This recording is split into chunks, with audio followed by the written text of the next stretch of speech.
Hello students, welcome to the another video of class 12th Indian Economy।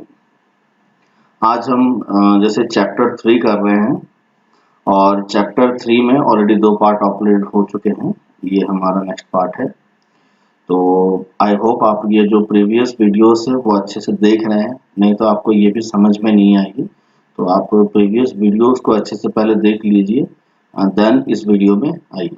Okay, then हम आगे बढ़ते हैं। जैसे टॉपिक्स हम डिस्कस कर रहे थे, ये टॉपिक्स हम कर चुके हैं। ओवरव्यू, इंट्रोडक्शंस, ओवरव्यू हो गया, फिर इंट्रोडक्शन हो गया, बैकग्राउंड हो गया, लिबरलाइजेशन। हमने ये जो चीजें हैं 4 टॉपिक ऑलरेडी कवर कर चुके हैं जो इसमें करना है हमको।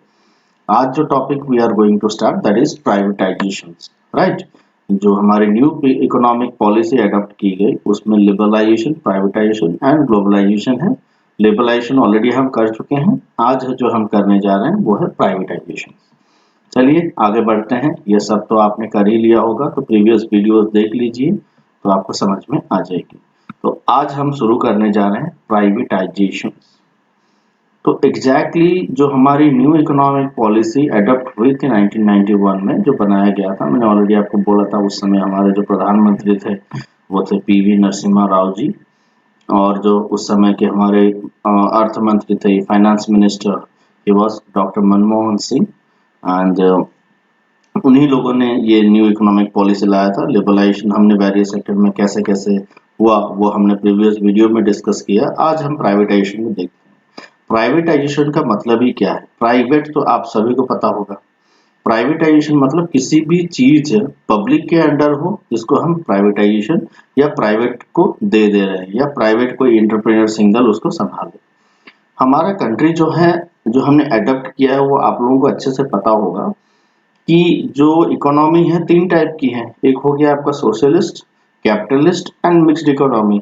और इंडिया ने 1947 में कौन सी इकोनॉमी अडॉप्ट किया था?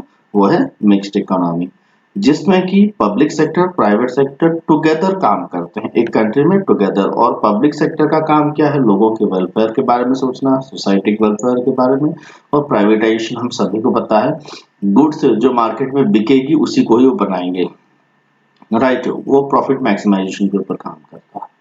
तो यहाँ 1990s के बाद हमारे कंट्री में प्राइवेटाइजेशन होने लगा था, क्योंकि हमने देखा था जैसे 17 सेक्टर क्या हुआ था, गवर्नमेंट ने अपने पास रखा हुआ था। जब हमारा जो आईपीआर हुआ था, ओके, इंडस्ट्रियल पॉलिसी रेजोल्यूशन हमने ऑलरेडी डिस्कस किए थे उसमें। तो यहाँ आपका आता है क्या है प्राइवेटाइजेशन। हम आज शुरू करते हैं, right.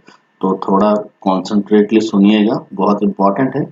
Privatization is process of involving the private sector in the ownership or operation of state-owned enterprises। मैंने जैसे कि अभी आपको बताया, कोई भी कंट्री या पब्लिक सेक्टर ओन्ड किया हुआ कोई एंटरप्राइजेस को जब हम प्राइवेट कर रहे हैं या प्राइवेट सेक्टर को उसमें इन्वॉल्व कर रहे हैं या उनको ओनरशिप दे रहे हैं, तो हम उसको प्राइवेटाइजेशन कहेंगे। तो हमारे भारत में it implies the gradual withdrawal of government ownership and management from public sector enterprises. That means कि जो कुछ गवर्नमेंट, जैसे रेलवे का ही एग्जांपल मैं आपको अभी दिखा दूं। जैसे रेलवे का आपने प्रीवियस कुछ समय पहले, जैसे 2-3 महीना पहले आपने देखा होगा कि बहुत सारे ट्रेनें जो हैं हमारे कंट्री में, रेलवे जो है वो गवर्नमेंट का था। मैंने प्रीवियस वीडियो में डिस्कस किया है आप लोगों से लिबरलाइजेशन में। तो रेलवे गवर्नमेंट के पास था, मगर प्रीवियस 2-3 महीने में क्या कर दिया गया, रेलवे के कुछ 150 ट्रेन ऐसे थे जिनको 100 रूटों में क्या प्राइवेट को दे दिया गया है। मतलब उसको चलाने की दायित्व उनकी है, कुछ जो टैक्स होगी वो इनको पे कर देंगे, गवर्नमेंट को दे देंगे। मतलब क्या हुआ, गवर्नमेंट ने ग्रेजुअली विड्रॉल किया, गवर्नमेंट की जो ओनरशिप थी उसको प्राइवेट एंटरप्राइजेस को दिया, राइट। ये 2 वे में हो सकता है। कैसे हो सकता है? Outright sale of government enterprises to the private entrepreneur, that means government sale कर दे प्राइवेट को, या withdrawal of government ownership of management from the mixed enterprises, that means government और प्राइवेट दोनों मिलकर चलाएं, कुछ शेयर उसको बेच दें। ये 2 प्राइवेटाइजेशन यहाँ पे हो सकता है। अभी बात एक आती है वर्ड डिसइन्वेस्टमेंट। डिसइन्वेस्टमेंट मतलब क्या है? मतलब क्या है कि मेरा मान के चलो कोई एक कंपनी है, मैं गवर्नमेंट, मेरा कोई कंपनी है और मैं चलाने में असमर्थ हूँ कंपनी को, अभी मेरे पास पैसा नहीं है। तो इन दैट केस में क्या करूंगा, मेरे कंपनी का 50% शेयर मैं किसी प्राइवेट अच्छे आदमी को पकड़ा और उसको दिया, उसको मैंने पार्टनर बनाया, मतलब मेरे पार्ट क्या किया मैंने, डिसइन्वेस्टमेंट किया। तो यहाँ देख लो, disinvestment is a policy instrument of promote privatisation. It occurs when the government sell of its share capital of PSUs, public sector undertaking जो भी है उसको प्राइवेट इन्वेस्टर को जब हम शेयर सेल करते हैं, राइट, उसको हम डिसइन्वेस्टमेंट बोलते हैं। Argument in favour of disinvestment is the same as in case of privatisation. Privatisation में जो आर्गुमेंट हमारा है, जैसे प्राइवेट को हम दे दिए तो जो आएगा, डिसइन्वेस्टमेंट में भी वैसे ही आएगा, मगर यहाँ होता है कि हम कैपिटल शेयर करते हैं, मतलब प्राइवेट इन्वेस्टर को क्या शेयर दी जाती है, उसको शेयर खरीदता है।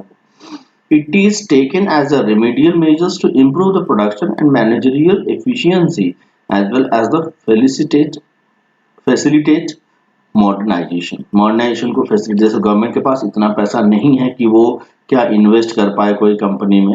अब जैसे BSNL का ही आप मान लो, BSNL अभी तो क्या 5G लाने में असमर्थ है क्योंकि उनके पास इतना पैसा नहीं है, बिजनेस नहीं हो रही है। तो गवर्नमेंट आगे चल के ऐसा भी कर सकता है कि BSNL का 50% दे दे शेयर किसी को, जियो को दे दे, और जियो और ये दोनों मिल जाए, और जियो क्या करेगा, मॉडर्न टेक्नोलॉजी उसमें इन्वेस्ट करेगा, और क्या होगा, उनका 5G फैसिलिटी आ जाएगी। वैसे ही of course this investment is also used as a mean or to manage physical deficit by the government. अब फिजिकल डेफिसिट क्या है मैंने प्रीवियस वीडियोस में आपको डिस्कस कर चुका हूं, तो वंस प्रीवियस वीडियो में जाके आप देख लीजिए कि फिजिकल डेफिसिट क्या है। मैं यहाँ पे इसीलिए बोल रहा हूँ कि ये चीज मैं फिर से शुरू किया ना, ये वीडियो लंबा हो जाएगा, और ये टॉपिक मैंने प्रीवियस वीडियो में वीडियो नंबर 2 में ऑलरेडी डिस्कस कर चुका हूँ, एक बार देख लीजिए उसमें, ठीक है। ओके, आगे बढ़ते हैं। उसके बाद आता है हमारे भारत में प्राइवेटाइजेशन की जरूरत क्यों पड़ी। हमारे भारत में प्राइवेटाइजेशन की जरूरत क्यों पड़ी, दैट मींस 1990 में क्यों पड़ी, इसको थोड़ा हम डिस्कस कर लेते हैं। Need for privatisation was felt mainly because of poor performance of PSUs, public sector undertaking जो भी इंडस्ट्रीज थे वो सब पुअर परफॉर्मेंस थे। Note the following observation in this regard, देखते हैं क्या क्या है। The process of industrialization was initiated during second 5-year plan, assigning a key role of PSUs। Already हमने पढ़ा हुआ है, सेकेंड 5-year प्लान में इंडस्ट्री को ज्यादा इंपॉर्टेंस दी गई थी, फर्स्ट 5-year प्लान एग्रीकल्चर को ज्यादा इंपॉर्टेंस दी गई थी। The industrial policy resolution 1956 clearly and categorically started the significance of PSUs in the process of growth and development। हमने ऑलरेडी देखा था ये जो 1956 में कैटेगरी बना दी गई थी कि 3 कैटेगरी, शेड्यूल ए, शेड्यूल बी, शेड्यूल सी, वो हमने देखा है, सेकंड चैप्टर में हमने डिस्कस किया है। It is beyond doubt that it was through the spread of PSUs that India could diversify its industrial base between the period of 1950 and 1990। ये इसीलिए किया गया था कि हमारे कंट्री में वेरियस क्या इंडस्ट्रियल बेस बन सके, इसीलिए 3 कैटेगरी वहां पे बनाया गया था 1951 से 1991 के लिए। It was on the account of spread PSU that the Indian economy underwent a structural transformations. People started shifting from agriculture to industry as their source of livelihood, and there was a gradual increase in the percentage of contribution of industries to GDP. PSUs given Navaratna, that means PSU को उस समय एक नवरत्ना दिया गया था, 9 jewels of the Indian industry beside a host mini Ratna, sorry ये space आ गया यहाँ पे, नवरत्ना एंड मिनी रत्ना, ये 2 कैटेगरी उस समय की गई थी। नवरत्ना क्या है मैं अगले स्लाइड में इसके ऊपर ही एक स्लाइड बनाया हूं, हम अच्छे से डिस्कस कर लेंगे, ठीक है। Gradually most public sector enterprises turned into a social debt weight or social liability, mounting losses of PSU became unsustainable। अभी आप देखो पब्लिक सेक्टर के जो भी कंपनी है ये क्या है, सोसाइटी को ही बेनिफिट पहुंचाना है, वो तो प्रॉफिट मैक्सिमाइजेशन देख ही नहीं सकते, जिसके चलते क्या हुआ, माउंटिंग लॉसेस, लॉस होने लगा और अनसस्टेनेबल वो होने लगे। कौन, जितने भी public sector undertaking enterprises। Leakage, pilferage, inefficiency, corruption had become a rampant in PSUs that their privatization was considered as only the remedy। ये सब जो प्रॉब्लम्स है, लीकेज हो गया, इनएफिशिएंसी हो गया, करप्शन हो गया, ये सब उसमें बढ़ने लग गया, इसके चलते दूसरा ऑप्शन ही कुछ नहीं था, क्या करना था, रेमेडी था कि प्राइवेटाइजेशन कर दिया जाए। Accordingly, in 1991, the government decided to phase out public enterprises by selling its equity to the private entrepreneurs। Privatization was to replace public ownership or large number of enterprises, right? However, in a view their efficient performance, Navaratna were to be retained as public sector enterprises. Indeed, the government decided to upgrade their functional freedom with a view enhancing their competitive strength। तो उसमें नवरत्ना जो है वो public sector के पास रहेगी, मगर उन लोगों को क्या दैट मीन्स एक इंडिपेंडेंटनेस दी गई थी, वो डिसीजन ले सकते हैं कितना हम प्रोड्यूस करें, कितना प्राइस रखें, क्या रखें, थोड़ा उनको क्या दिया गया था, इंडिपेंडेंटनेस, जिसमें कॉम्पिटिटिव स्ट्रेंथ इन लोगों की बढ़े, राइट। ये सब कारण जिसके लिए हमको प्राइवेटाइजेशन की जरूरत थी। नेक्स्ट आता है नवरत्नास क्या क्या है, अभी देख लो। In the context of PSUs, Navaratna refers to 9 such profit-making companies which are compared with 9 courtiers in the court of King Vikramaditya, who were men of eminence or rare wisdom. The 9 industries are, अभी समझो ये जो 9 हमारा नवरत्ना बनाया गया, 9 industry को लेके बनाया गया। ये कैसे बनाया गया, आपको विक्रमादित्य कोर्ट में आप अच्छे से पता होगा आपको, उसमें जो क्या थे, जैसे बिरबल जैसे हम बोलते हैं, हर एक कोर्ट में क्या होते हैं, 9 ज्वेल्स होते हैं, वो रेयर होते हैं, उनके पास टैलेंट बहुत होती है। इस हिसाब से विक्रमादित्य कोर्ट को कंसिडर करते हुए नवरत्ना ऐसे जो प्रॉफिट मेकिंग इंडस्ट्री है 9 को आइडेंटिफाई किया गया। अब ये 9 कौन कौन से हैं मैंने यहाँ पे लिस्टेड कर चुका हूँ, उन लोगों की लोगो भी आपके पास है, इनको नवरत्न कैटेगरी में रखा गया। बात समझ गए, ये आप यहाँ से देख लेना। However with the passage of time Navratna status was no longer confined to this 9 industries only. ये 9 इंडस्ट्री नहीं रखा गया क्योंकि टाइम पास होते होते गए दूसरी इंडस्ट्रीज भी डेवलप होने लगे। It was accorded other industries as well like MTNL Mahanagar Telephone Nigam Limited भी इसमें ऐड हो गया, ऑयल इंडिया लिमिटेड इसमें ऐड हो गया। उसके बाद आपका कौन सा आ गया, in all 16 industries have earned the distinctions in acquiring the Navaratna status in our country right now। अभी हमारे कंट्री में कितने हैं, 16 है। नवरत्ना जो पहले थे उस समय, अभी नवरत्ना की जगह 16 कंट्रीज ये स्टेटस गेन कर चुके हैं। उसके बाद एक कॉन्सेप्ट आता है महारत्ना। नवरत्ना से ही महारत्ना निकल के आता है, बात समझ गए। In 2009 the government also started according Maharatna status. The PSUs having earn this status include कौन कौन है, ये जो हमारे महारत्ना में बने, Coal India Limited, Indian Oil Corporation, National Thermal Power Corporation Limited, उसके बाद आपका Oil and Natural Gas Corporation, ये आप देख लेना। These are thus quite a few industry like Oil India Corporation have moved from Navaratna to Maharatna status। Oil India Corporation Navratna से Maharatna status में गया है। उसके बाद जो इंडस्ट्रीज हैं हमारे भारत में वो 75 ऐसे पब्लिक सेक्टर इंडस्ट्रीज हैं, उनको मिनी रत्न कैटेगरी में रखा गया। वो मैं नेक्स्ट स्लाइड में आपको बताऊंगा कि ये कैसे कैटेगराइज हुआ है, इसके क्राइटेरिया क्या क्या है। Enterprise brought about the exemplary shift to the what concept of interrelation in the economy। This enterprise has served not only as a significant source of employment but also as an infrastructural base that induced private investment in the diverse area of industrial growth। In the wake of privatization, the government had initially thought of disinvestment of Navaratna as well, but owing to the stiff political resistance, it is now decided to be developed Navaratna as a global players in their respective। Navratna को भी disinvestment करने का सोचा जा रहा था, मगर यहाँ पे पॉलिटिकल अपोजिशन माना ही नहीं, जिसके चलते इसी को ही ज्यादा डेवलप करने का भी सोचा जा रहा है, राइट। उसके बाद हमारा what is the difference between Navratna and Maharatna.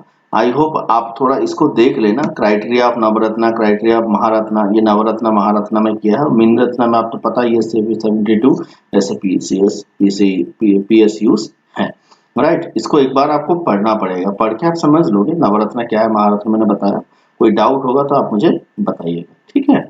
इसके बाद हम आगे आते हैं। आगे आ गया जो हमारी जो प्राइवेटाइजेशन की गेन क्या है, लॉस क्या है, इसके चलते हम देखते हैं privatisation is implies supremacy of self interest over social interest. Self interest मतलब आप समझ रहे हो कि प्राइवेट को ही अपना प्रॉफिट मैक्सिमाइजेशन है, ना कि सोशल इंटरेस्ट के बारे में सोचेगा। When self interest prevail the entrepreneurs work with 100% commitment and efficiency. जब सेल्फ इंटरेस्ट की बात आएगी तब कोई भी अपना खुद का मान के काम करेगा। Become the condition of survival of the workers.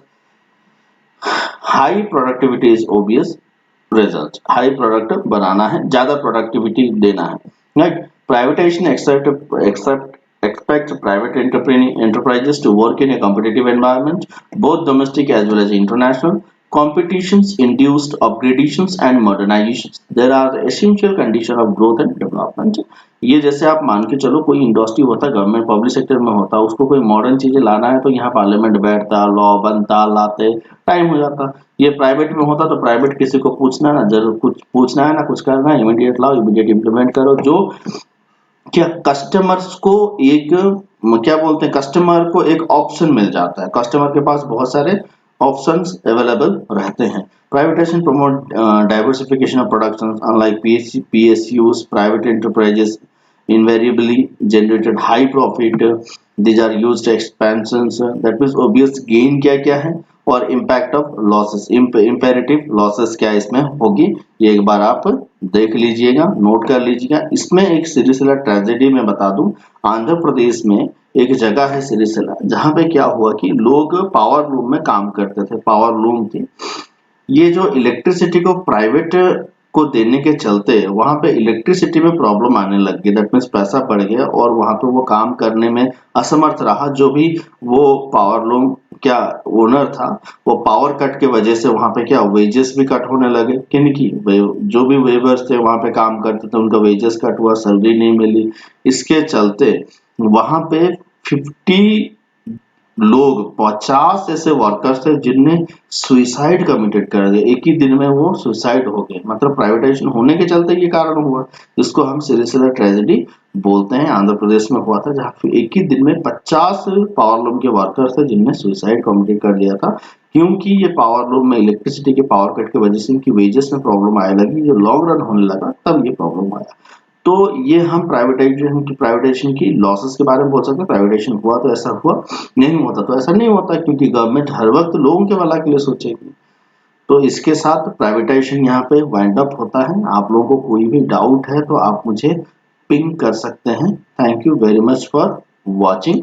Stay safe, stay health.